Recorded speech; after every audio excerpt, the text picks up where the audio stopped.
Towers of Doom!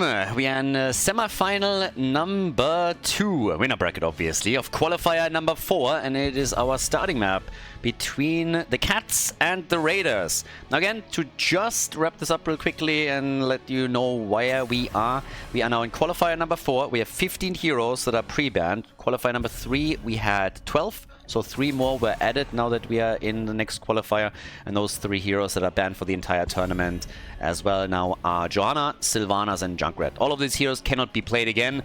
The number of heroes that get banned always hinges, of course, on sub-goals on Twitch, as I already explained previously. And in addition to that rule, which is supposed to force teams a bit out of their comfort zone, show us heroes that we normally don't see. What we're also having as the second rule, as explained, is that every hero can only be played once within a series. So yeah, right now we have Cho'Gall getting banned. The Cats are not going to get away from this one. The Cats played actually Cho'Gall, I believe, once or twice. I don't know how many times. And ever since they've done that, every single team that goes up against them is just looking at it as like, yeah, no, thank you. So they're just banning this out. We have Dehaka banned, we have Cho'Gall banned, Chromie and Nubarak both have gotten the axe. And that leaves us with our first pick over here. Now, again, this is qualifier number 4 out of 5. There's $2,000 in prize money on the line for the entire event, fully sponsored by me this time, so an early Christmas present for the Heroes of the Storm community. It's going to be the last tournament of the year, the last big tournament of the year. So with that, we're hopefully going to get a lot of good games there. But yeah, very happy with the matches that we got so far. Obviously, tons and tons of games coming in every single weekend. We're splitting these on 2 days because we're having so many games. Saturdays and Sundays are usually just packed with it. There's a loser's bracket attached to this, a double elimination system. And with that, now we got on the left Garrosh and Jaina. Falstad adding the first global into the game. Was picked first after Dehaka was banned. With limited, of course, options. I'm curious if they're banning out either Vikings or Samoro. Always something that I kind of want to see what they're doing with it, because you now go up against Sven, who could play both here. You have the only global on the map. We got Leoric, we got Rhaegar, both of them claimed quickly. So Leo for the rotation between the mid and the top lane, trying to get the experience gain. And then for the entombs later during the fight, could technically also go for some isolation plays. You entomb with Leoric and then you gust with Falstad and you try to get the kills there. But yeah, very curious to see what they're actually going to do here. Mirrodin getting banned. I'm telling you, there's more and more frontliners that are now getting bans, and I am all here for it. I still think that it's going to be fairly alright for qualifier number 4, but the potential that in qualifier 5 we are going to get some seriously interesting frontliners is definitely there. And also, if for example the grand final, the best of 5 here, goes to a 5th map or even a 4th map, that Imperious main tank, that Arthur's main tank, a lot of this could be pretty cool. Already we had cool drafts, and yeah, let's see what we're getting. Zeratul gets banned out too. And, well, that leaves us with a lot of good options for Sven. I'm actually surprised that they're not trying to take anything away from him.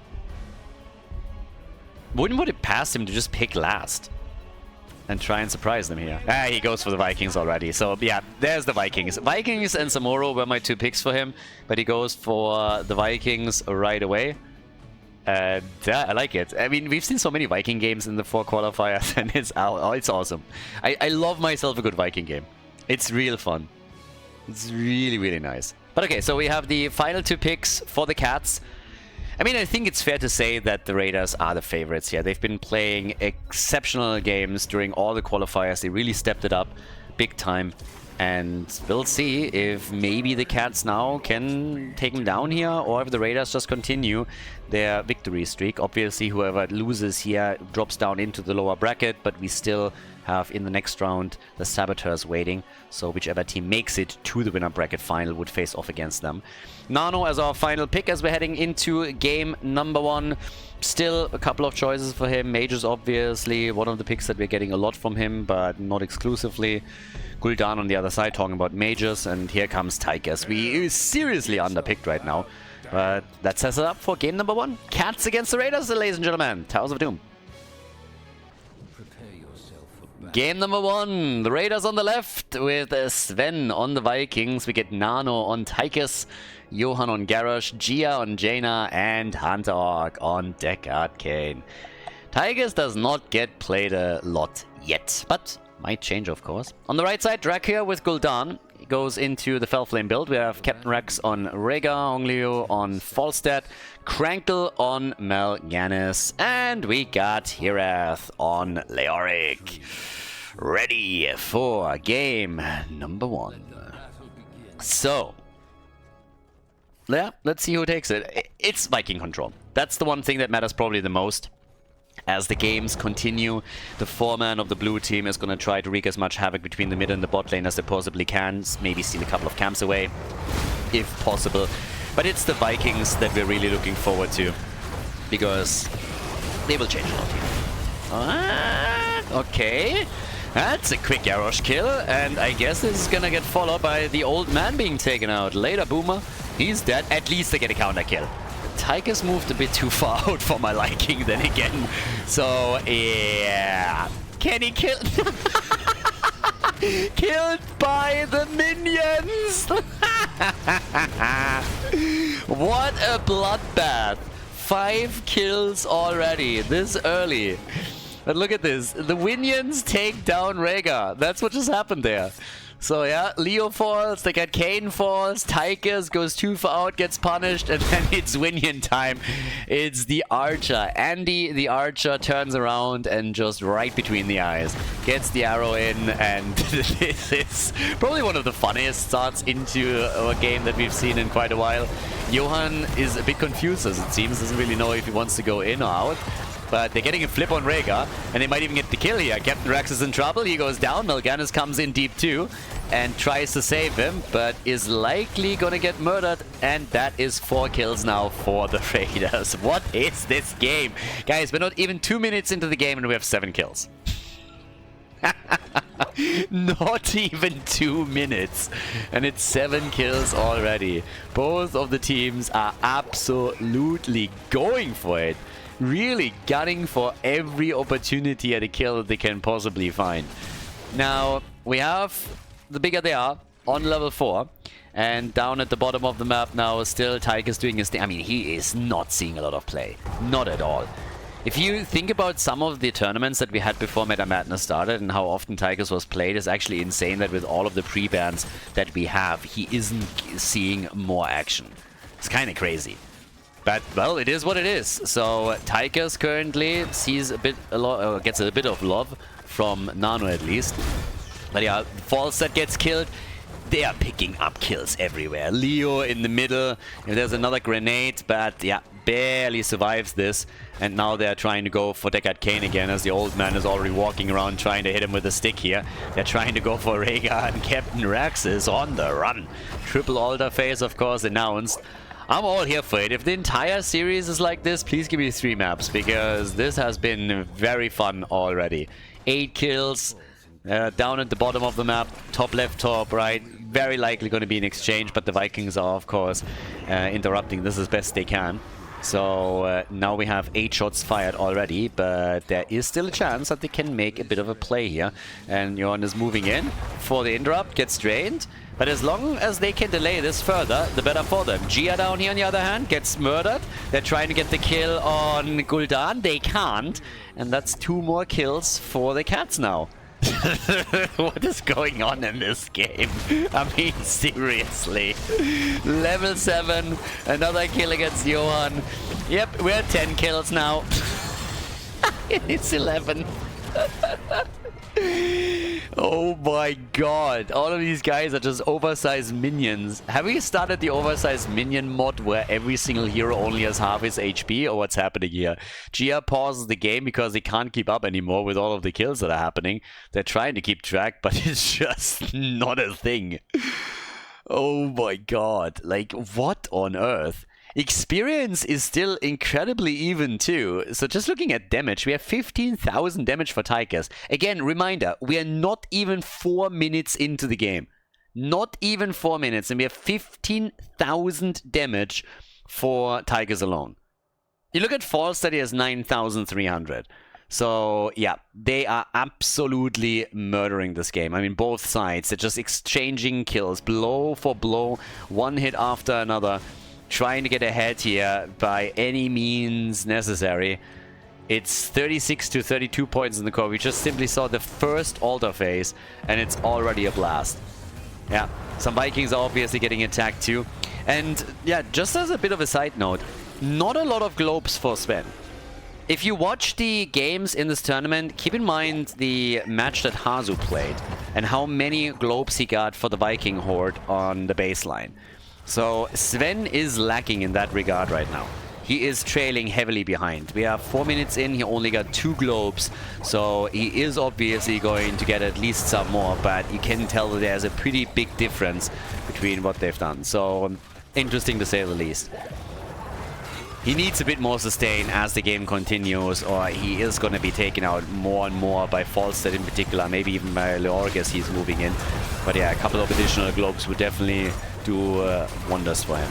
But the attacks, they keep coming. So they're still attacking as best as they can at the bottom of the map, hoping to get another kill against Rhaegar, which did so far not come to pass. But there is another altar spawning in a moment, and that will secure another 4 shots for one of those two.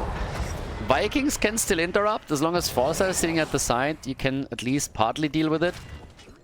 But, yep, Balog is now taking over at the top. He has the most push power out of all the Vikings.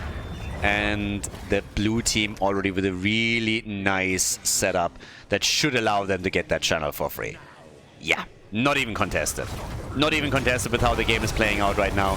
They're just letting this one slide. Good damage against Garrosh from Gul'dan, saving Mal'Ganis, I suppose. But yeah, everybody gets out. But the 4 additional shots that were fired is already a huge help for the Raiders, and partly, of course, because level 10 was so close for the blue team that the Cats just didn't want to engage into this. It's an entire, or it was a lead initially. 10 for both sides now.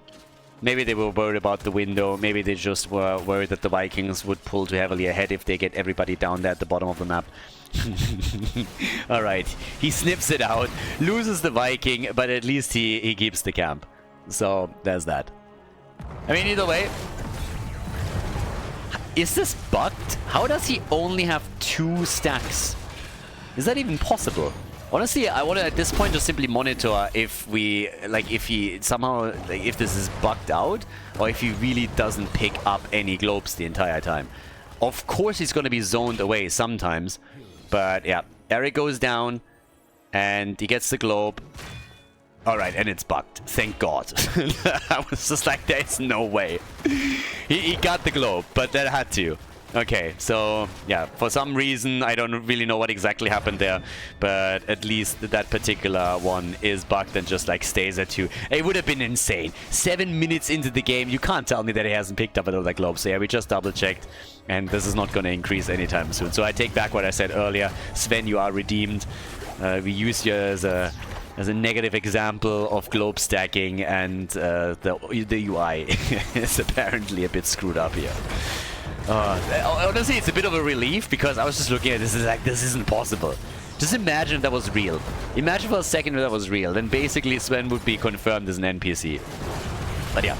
So, with that, 5 kills to 7. Everything is centered around the altar at the bottom of the map. And even Odin gets popped. So they're trying to zone them away as... Oh, Gust and also Entomb. And both kind of miss a little bit. I mean, they at least get Jaina. But just look how quickly the rest of the team gets killed. It's a triple kill against them. As they're losing Falstead, Rhaegar, and Gul'dan plus Leoric. It's got to be a 5-man wipe, isn't it? Gul'dan is already long gone. And now they're trying to go for Krankle. And Mal'Ganis gets out.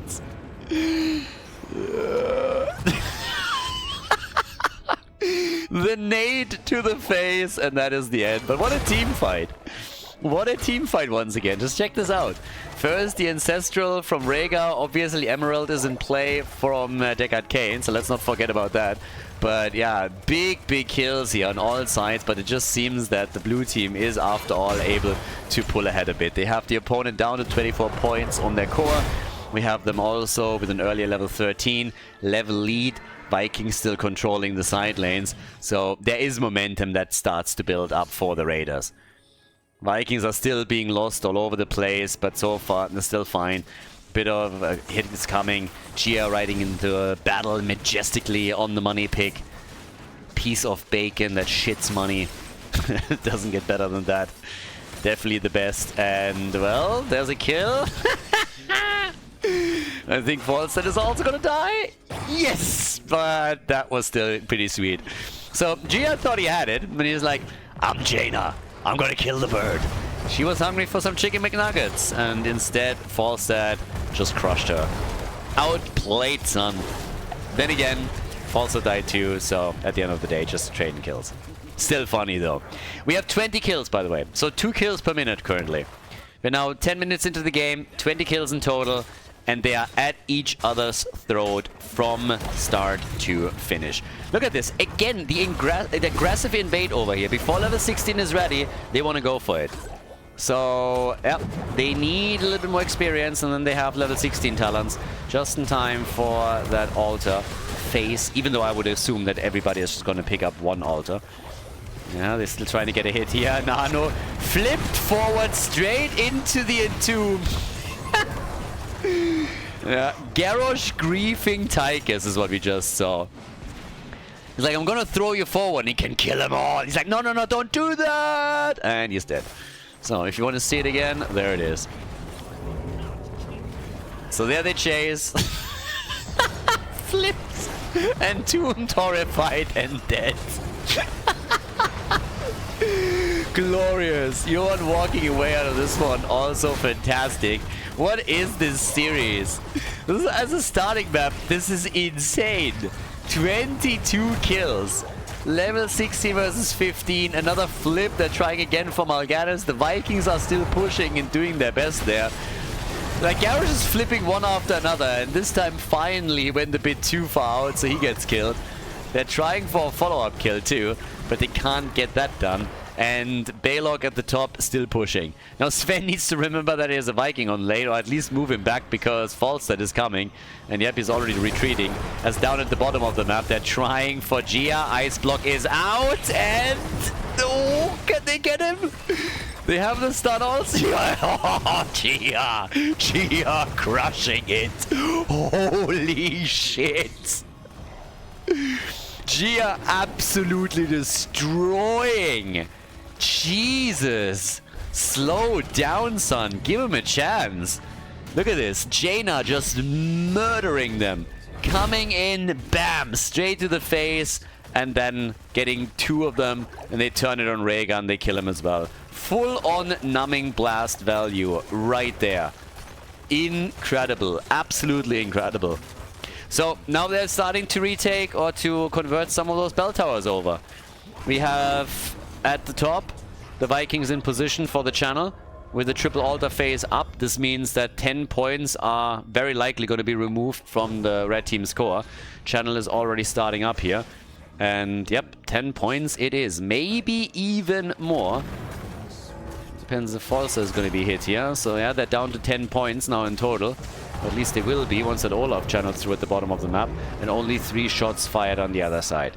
So it is a dire situation. We have 14 kills to 12, 26 kills in total. We're still going for our 2 kill per minute mark. We're actually a bit ahead of this, but they're getting closer and closer to level 20. Another Entomb comes out. They go for Garrosh, but I don't think that's going to help them. They're instead going for Leo, and Leo is down. Activate his trade and is ghosting around a little bit as they're trying for Falstad. Ice block was pretty nice, but it still didn't save Jaina. So Jaina is gone. They are trying for another kill, but yeah, the fights, they still continue. Vikings are back up, have used the ult at the top and could force another bell tower down, or at least work on it. And right here, Krankle getting attacked, but they go for Garrosh and he survives. Mal'Ganis is dead. Mal'Ganis destroyed, and Vikings doing work at the top lane. Falstad is coming in, trying to deal with them. Will take at least 1 down. I don't think much more than that. Sven should be able to move them back out. But the next altar phase is going to be 2 altars at the bottom of the map. And considering that they're currently in a 5 bell tower control situation, they might win it right then and there, because there's only 7 points left on the core of the cats. So Pumpkins made it through. Gast, I don't think it's strong enough. It might take Olaf down. Not even that happens. But look at how low Leo is. And Falstad is in real dire straits. And he knows it too. So yes, level 20 talents are now available. That gives us Fury of the Storm. We have also the follow-up. Look at Tychus. Can do this all day. Cooldown reduction. Yep. And again, if they have the Vikings in position to channel both of those, then it is game over in game number 1.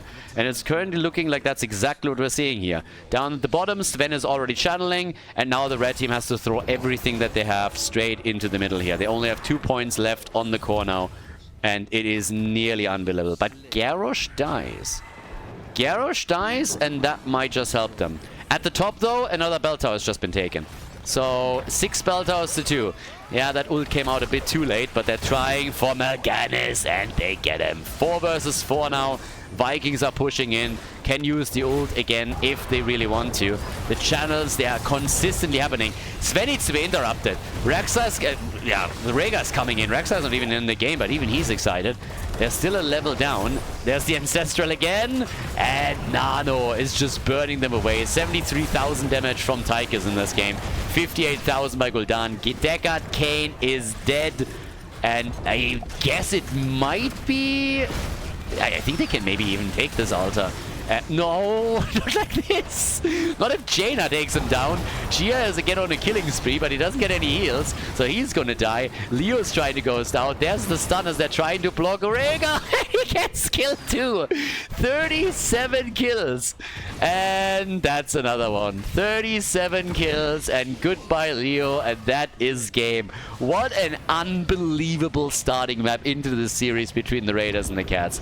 Ridiculous. Absolutely ridiculous. That's a victory on Towers of Doom for the Raiders, but boy, oh boy, what a game. Before we head into game number 2, make sure that you subscribe to the channel if you haven't done it yet, so you don't miss out on any future content here on Khaldor TV. Okay, after this crazy first game, we are now heading into Infernal Shrines, and map choice was made by the Cats. They lost the last map, and now they decided that they want to play on Infernal Shrines. Gave up first pick, first ban, and handed it over to the Raiders, who are in the lead, and are of course hoping to make this a 2-0 now. But, well, we get the Cho'Gall ban as we had before. And yeah, it's... the first game was just insane. More than 2 kills per minute. An insane onslaught. Fight after fight, kill after kill. Turning Towers of Doom into a graveyard. And now we're heading into the second map of the series, which could very well be the last one in the series. It depends a little bit on what the Cats are now drafting for themselves here. Now, obviously, getting the Vikings really helped the Raiders to control the game, so I think that was a bit advantage for them. Now that we're heading on to Infernal Shrines, I would not be surprised if Sven is already eyeing Samuro. So I could see the Cats ban that. I mean, there's still plenty of side laners up, so you gotta pick your poison, right? But he's been playing Samuro a lot. This is another map where we have seen him with Samuro, so could be that the Cats are just banning him out. But it's always a little bit tricky because there's also a couple of other mages that, for example, Nano is very strong with that they could ban away too. So yeah, Maiev, another good ban. You can't ban them all. That's always the problem. You have to get rid of so many different heroes that you just have to let some slide through and be like, okay, we can deal with this somehow. Let's just target properly, and then we can do it. But we got first pick for the Raiders. Now, this is Infernal Shrines. You can go straight into a tank, for example, but here comes that, yeah, Mephisto. Here comes that mage that I was alluding to. Because Nano on Chromie is great, but Nano is also really strong on Mephisto, and that is another real powerful pick for them, with which they should be able to do tons of damage during the Shrine fights. And picking him first takes him also away from the Cats now.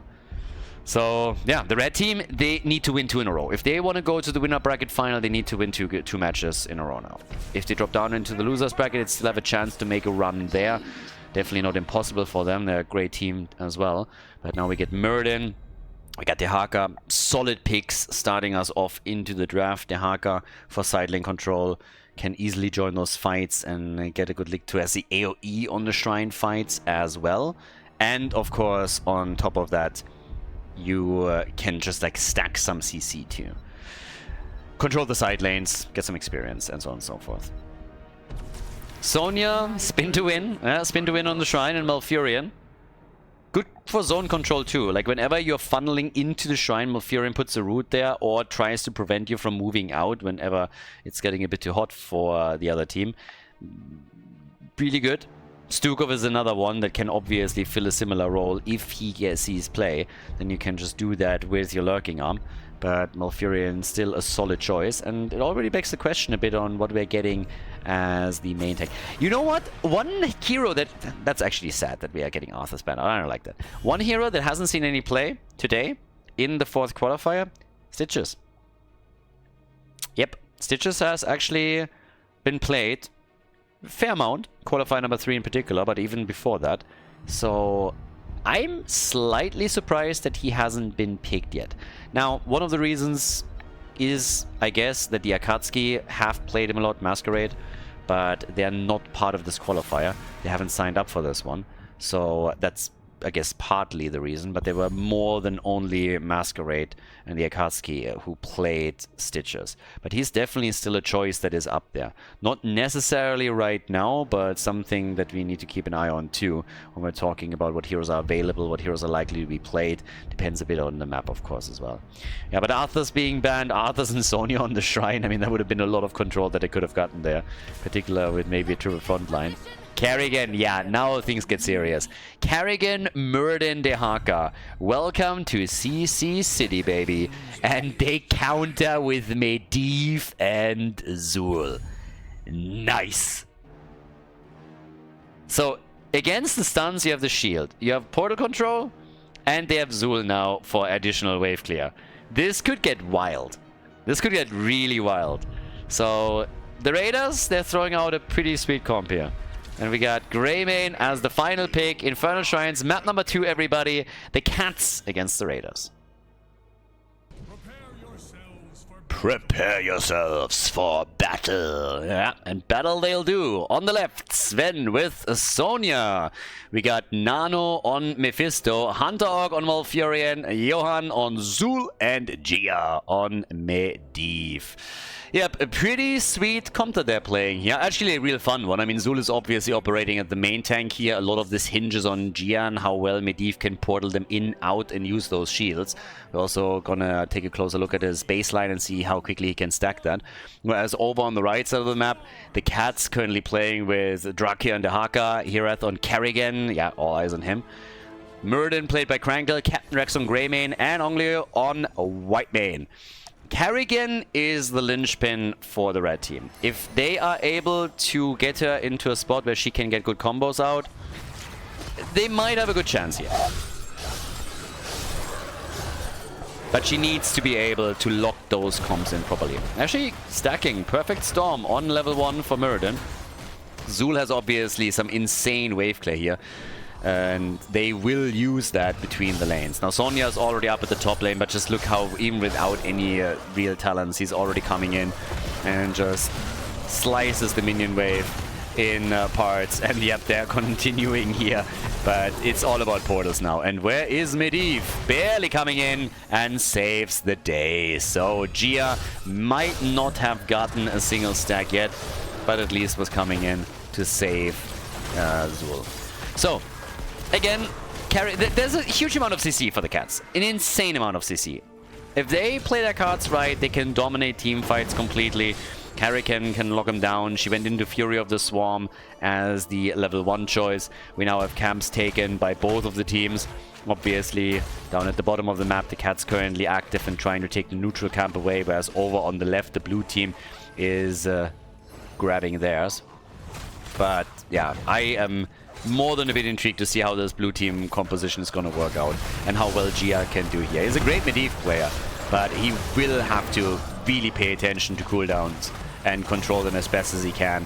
Keep an eye on Karrigan throughout all of this and also ensure that his positioning is on point.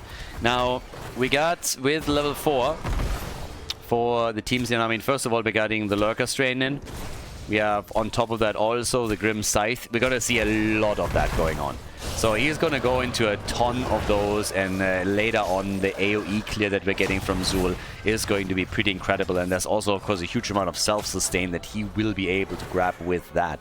The question is just simply, are you going to be stun locked, yes or no? The best self-sustain in the world doesn't do anything for you if you can't use it because you're just getting stunned time and time again. Yeah, Medivh able to portal out, gets away here. Very likely we're going to get Skullcracker also as the level 7 choice, which is super annoying when you're trying to channel through a portal. So yeah, there's a combo. Misses a little bit though, so they don't threaten Malfurion too much. G has now 9 stacks for Medivh. First Shrine is popping up, and Zul has taken over at the top as Sonya went for the camp. Johan gets a portal and gets out. This is the play that we're going to see throughout the entire game. Gia against the stuns, against Karrigan and against all the portal control that the red team can muster. He is the one that has to keep the team together. And Karrigan, on the other hand, is the one that has to start prepping the kills. And there's already the first one. So they're coming in. Greymane, Muradin are here. And they're taking Zul down. Exactly what they need to do. Zul is gone. And with that, the blue team is already starting to fall back a little bit. But they're chasing Sonya at the top. And even with a little bit of spin to win, is that shield there? Yeah, portal, not yet. Portal is back now, and they're saving the day. This is exactly how they have to play this. There's 23 stacks already towards Greymane, but with Mephisto dishing out some added damage, they're trying to catch up. It's not going to be easy. Intercession is in. Both teams have level 7. As expected, Skullcracker, the choice for Muradin, is going to help with portal control and just make all of this a bit more unpredictable. Again, the shield and portal ready when Nano needed it. And Gia is stacking nicely, but they are falling behind on the objective. So the Cats are likely going to be able to grab the first Punisher. And Sven is going to die. Sven dies. There's no counter kill yet. And, well, they should be very concerned about losing another hero here. The Arcane Punisher is taken. That was always, well, it's not always a given, but it was pretty clear that it would happen fairly early. So now they just got to defend. It's 2 kills to 0. They're not looking too bad here. But you still got to be insanely careful how you're now playing this one out. Losing at 4, I mean, they're not losing at 4 this early in the game. But there's obviously the danger that, for example, Medivh dies, loses the stacks whenever he's above 30, and they kind of need that. That's a bit of extra damage that you get here. It's cooldown reduction that you're getting. So, yeah, there's a lot that really helps. Just over time. And you need that if you're playing that particular comp. So, another camp is taken. You can clearly tell that the Cats are currently dominating these rotations. Question is just for how long. And as always, yeah, him holding back just a bit. Level 7 gave us also the Harvest Vitality. So again, this is where a lot of the sustain for Zul comes from. Didn't help him on the first Shrine fight. He was the first one to fall. And yeah, Sonya, obviously, as the game continues, she now went into Battle Rage here. They have a Shot of Fury. But as all of this continues, she is going to also get more and more survivability. And this is exactly the kind of stuff that they need to do here. Get a kill against Karrigan, shut her down, close the experience gap a little bit, allows them also to control the map a bit better, and take some control themselves. And since Gia is now at 30 stacks, he needs to be a bit careful, but if he completes it, this is going to add a lot. Durance of Hate is now in. Sonya with Wrath of the Berserker, that survivability that I highlighted earlier is now coming together. We have Go for the Throat on the other side though. And Gia has another nice tool that he can use during team fights with the Leyline Seal. So this is another big one that can be used to try and just section off some parts of the opponent's team or just simply trap a single hero. Vision granted by Medivh, another factor that we haven't talked about yet, but obviously with that hero it's a given. Fly like an eagle. Already flying around over here. Yeah, Muradin zoning them a little bit in the back, but it's not going to be too much. Tranquil is hopping out. And gets hit by Zul there for just a second. And a bit of extra damage, particularly with Malfurion dropping the roots. So that was already pretty neat. 32 stacks now for Medivh. Again, Gia looking good there. Has 10,000 damage, which is pretty solid. I mean, compare it for a second with the damage that we see over on the side of the Cats. Only Greymane has more. So on the blue team, he's the 3rd highest damage dealer. after Zul and Mephisto, but if you put it into context compared to the red team, then you can tell this is a decent amount that really helps you, particularly when we're talking about 5 versus 5 fights on the Shrine. This can be big. But yeah, 3 kills in total. We definitely lowered the kill pace just a tiny little bit. You don't want to drop down there, not even for a cheeky ley line. Yeah, if you value your life at all, that's not the moment to try and make a hero play. Oh well, they're going again for Sonya, and she gets out. But can they get the rest of the team out of the fight? Yeah, there's the ult from Mephisto, dropping that quickly. 35 stacks now for Medivh. Still fine, but oh, Zul! They kill Karrigan, and Zul survives. Zul survives. Sonya was trying to slam Muradin into the ground too. Gia comes in with another nice hit, is at 37. That kill against Karrigan was so important. I said it before, it's the 2 heroes that really matter the most now. Medivh against Karrigan, and currently I would venture to say that Medivh is winning a little bit. They killed Karrigan twice now, both of the kills against her. That Zul survived really is also another testament on how how sustainable he can be with particularly that Scythe build. And he's only at level 10, but they are dicing this away within seconds. I mean, he's burning through it. At the top, Sonya has to defend. Medivh is now coming in at 38, 39, needs one more, and there we are. 8 minutes in, quest completed. Gia has done it. Definitely a bit of a sigh of relief, I can tell you that much for him. But now they are in a much better spot. They have completed the baseline quest. They know they can get some extra damage from Medivh. He doesn't have to be as careful anymore. They got the Punisher at the bottom of the map as well, so that helps a ton and should help them to maybe even take the first 4 of the game down, and particularly if they can get the kill again. Chrysalis, there's the root on the ground. Yeah, mages have been summoned by Zul as well. They're not giving up on this yet. Leyline is missing though. Leyline missed. Gia gets out with the portal. Punisher has a piece of the action here as he jumps in for a stun, and that's the end of Greymane. Good follow-up from Alfurion. Really working nicely on this, and the Drak here should not be able to survive this. They should be getting the kill against the Haka at least, and with another good root from Alfurion, they can lock that in. They take him down, and they get another kill, don't they? White Mane is also gone. Beautiful plays here by the Raiders now, and they get rewarded quickly. This early in the game, they're making a move for a keep, and that is big.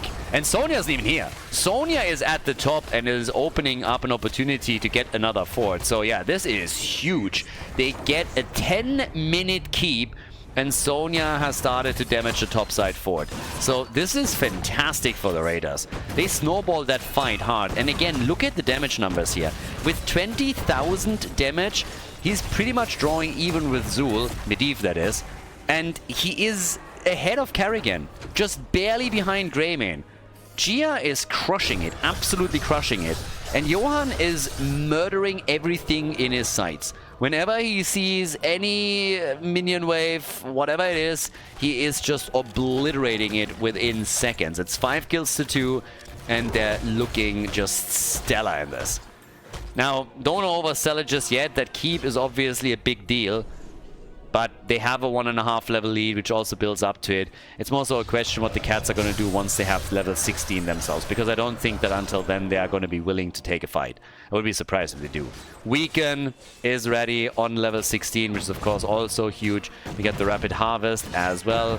And yeah, the attack speed is pretty crazy. Zul is already sitting back here. They're trying to be aggressive around this. Shield is up.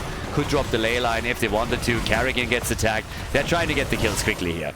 And of course, Sonya is now an absolute beast with her level 10. She can sustain herself much better throughout these fights, much more tanky, especially with the shield that Medivh can throw out. They take the fort down. Bot lane is getting pressured even further, and they're looking for another kill, but the red team can only retreat. They're only running. Red team is only trying to get away here.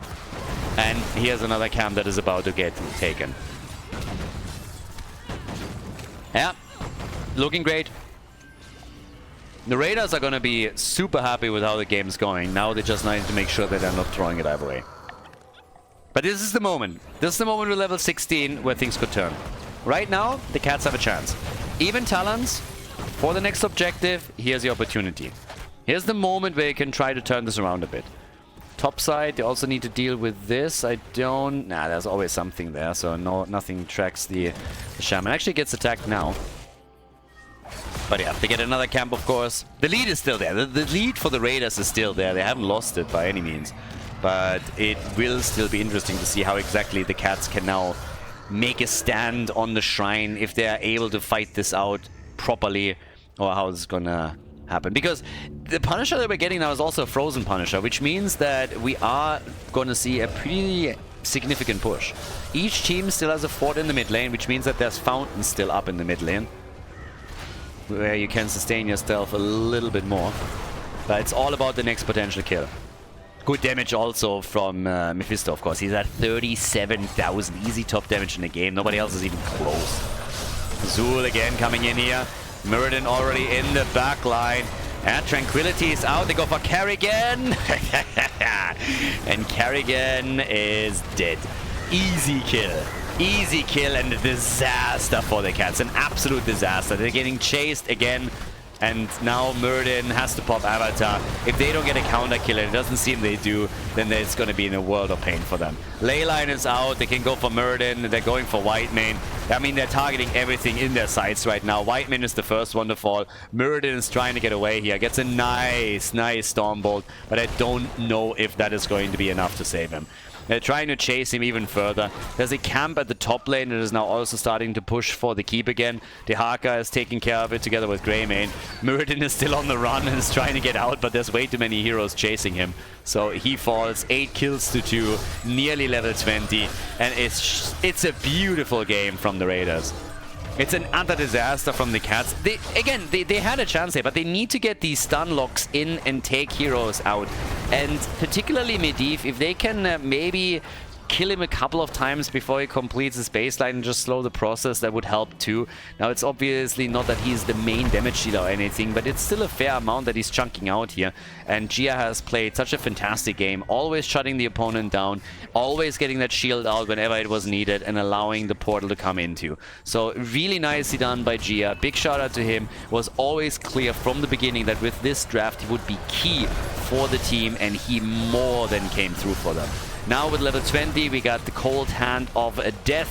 So with that, we have Zul's ult being even more impactful. The push that they're setting up here.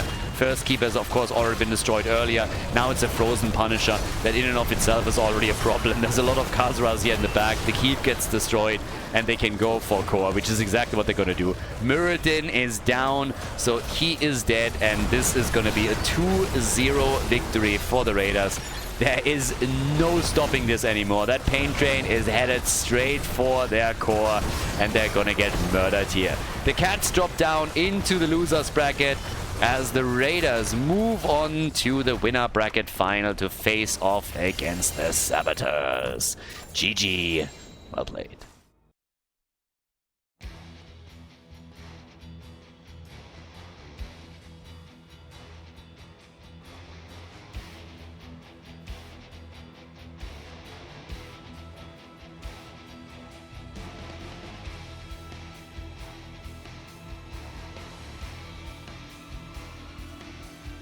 Thank you everybody for watching the video today. I hope that you enjoyed the show and the commentary.